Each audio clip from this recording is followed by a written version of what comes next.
Hello everyone, how are y'all doing today? For me, it's time to read the Course in Miracles lesson. Yesterday, I read lesson number 95 that says, I'm one self united with my Creator. And actually, this is pretty the longest, I can say, one of the longest lessons of A Course in Miracles. And the practice idea was like, I am one self united with my Creator, at one with every aspect of creation and limitless in power and in peace. I'm one self. Self with a capital case, yeah, with a capital letter. You are one self with me, united with our Creator in this self.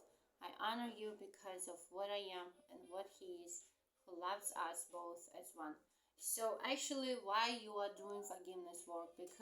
Not because you you honor these people, or you are trying to find something good in them, so like your ego is doing the great job, yeah, of finding something good in these bad people. Not, you are forgiving them. First thing, you remember that it's not real yet. The second one, you honor your Creator. Your Creator, this Creator actually, they are son of God as you are, right? So that's what you are doing. You are honoring Creator, remembering the truth, right? And you just remember that you are doing this to yourself and to your Creator, right? Because you are one. And actually, it helps when you struggle to see and find something good in people, yeah, and you cannot do that. And actually, you do this forgiveness work because you honor your Creator, and you do this to yourself. Actually, you want to be happy, right? That's why you're doing this forgiveness work. All right, the next lesson number 96, says that salvation comes from my one self. Although you are one self, you experience yourself as two, as both good and evil, loving and hating, mind and body. This sense of being split into opposites induces feelings of acute and constant conflict and leads to frantic attempts to reconcile the contradictory aspects of this self-perception. You have sought many such solutions and none of them has worked.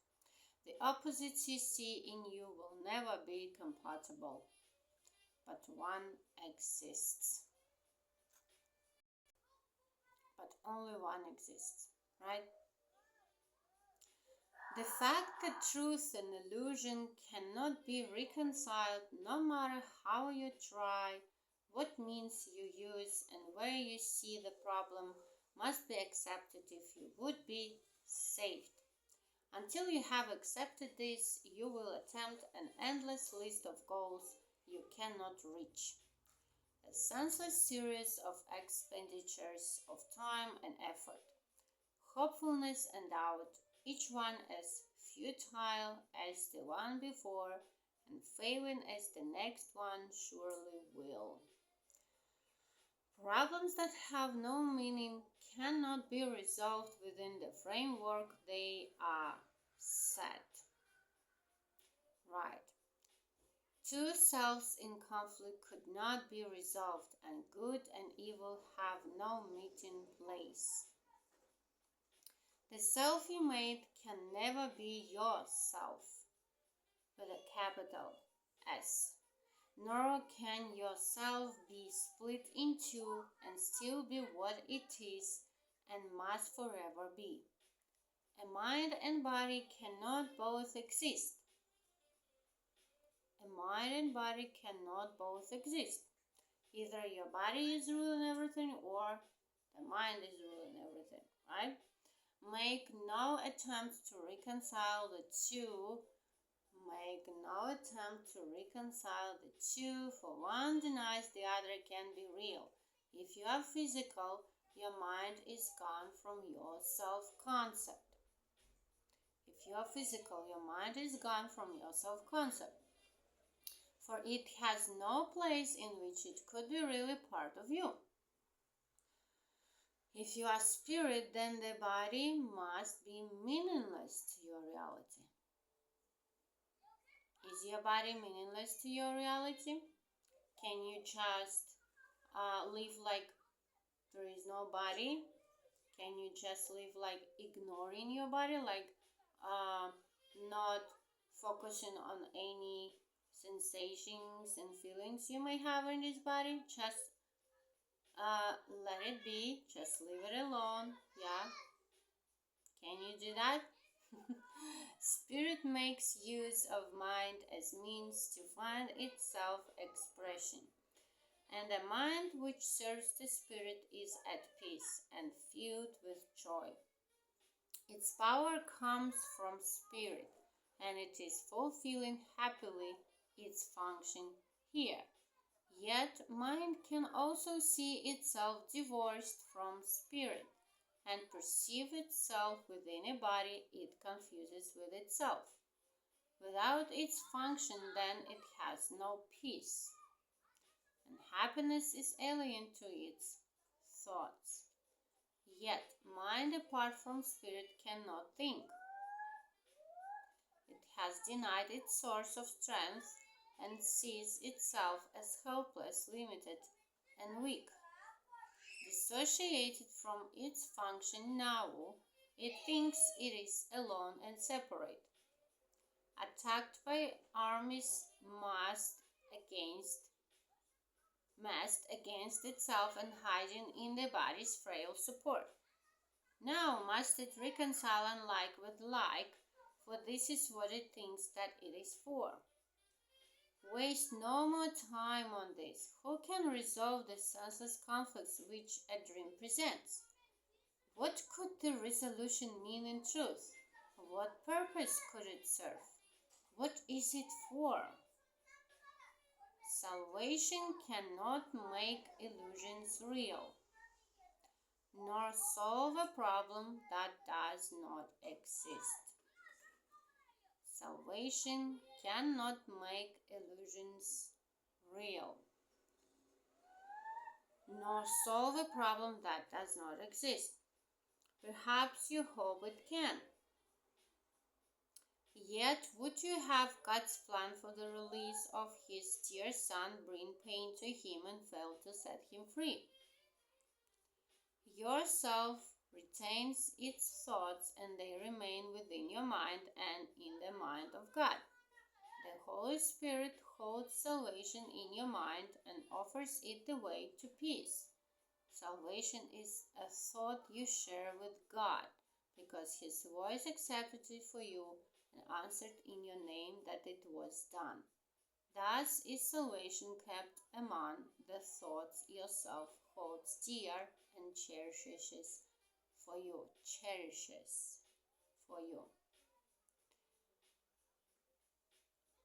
Alright, so it means that how can you solve a problem that does not exist?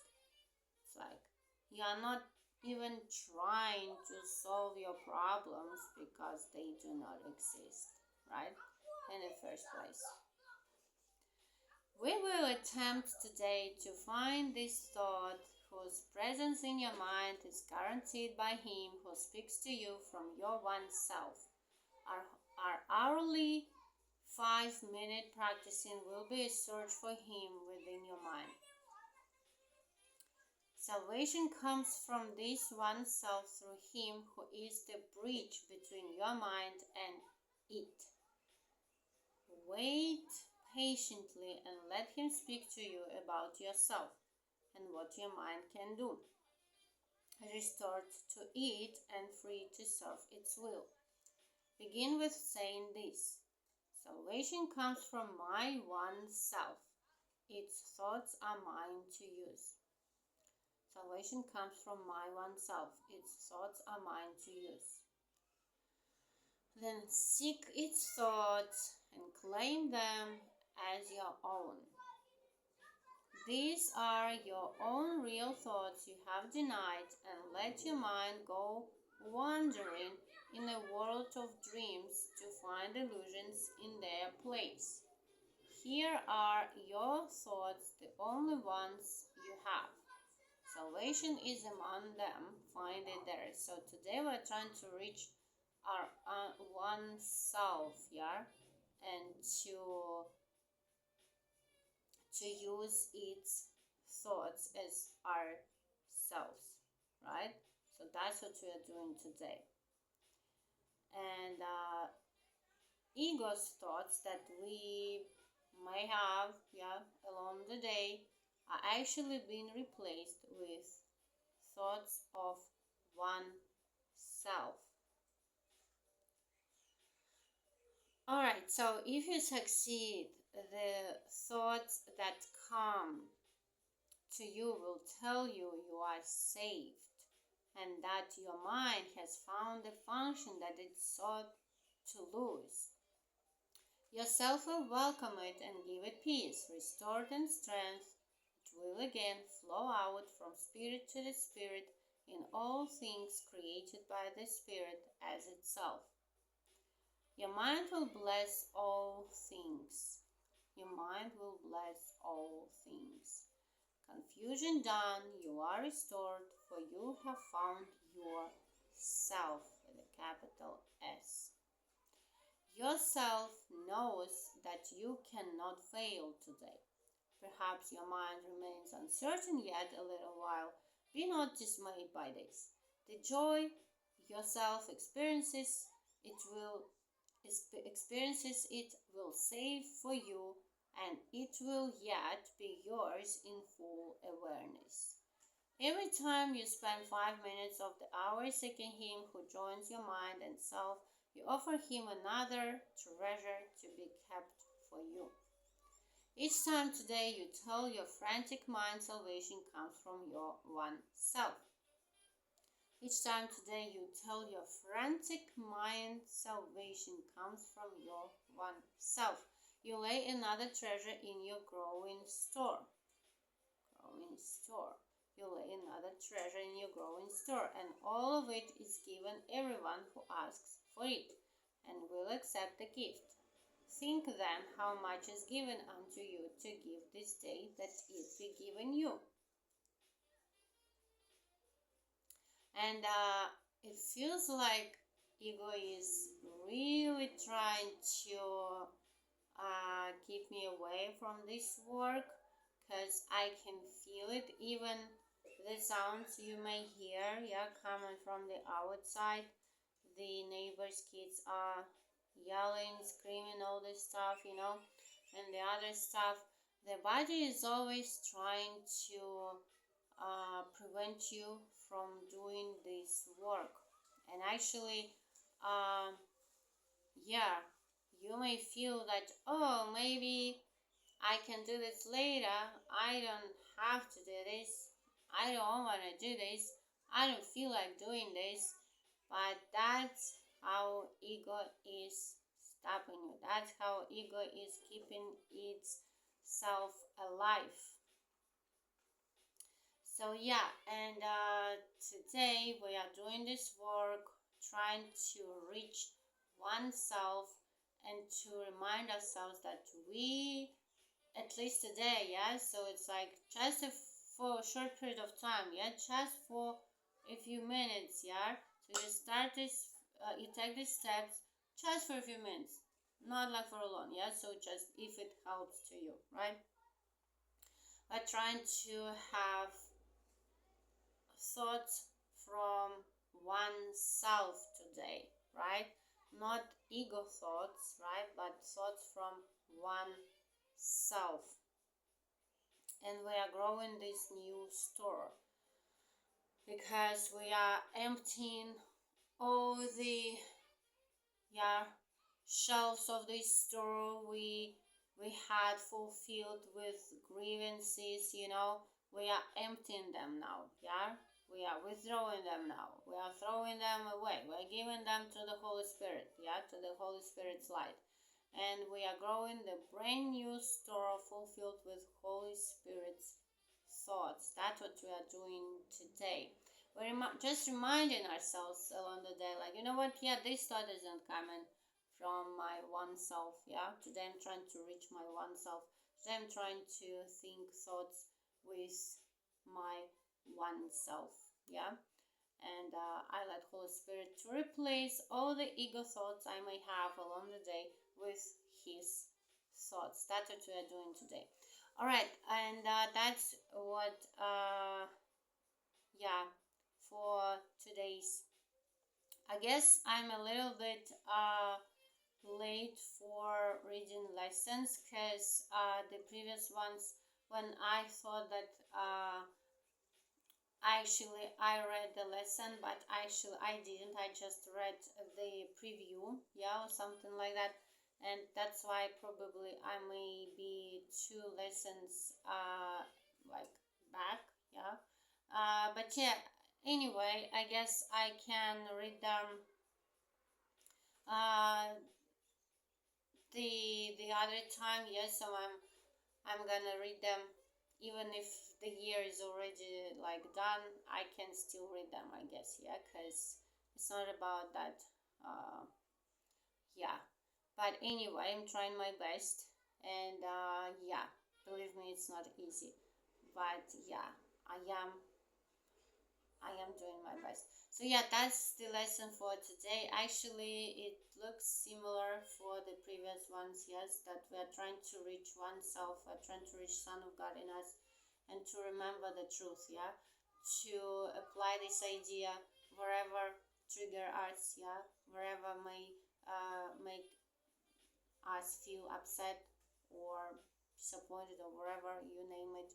So we apply this idea immediately. So like, I don't want to have this ego thought. I'm gonna replace it with Holy Spirit thought. Or I let you, Holy Spirit, to replace this thought with yours. So I have no need to solve any problems, because there is no problem. So I let Holy Spirit replace all the ego thoughts with his thoughts. All right, thank you for watching my videos if you are, and have a great day, and see you in the next one. Bye bye.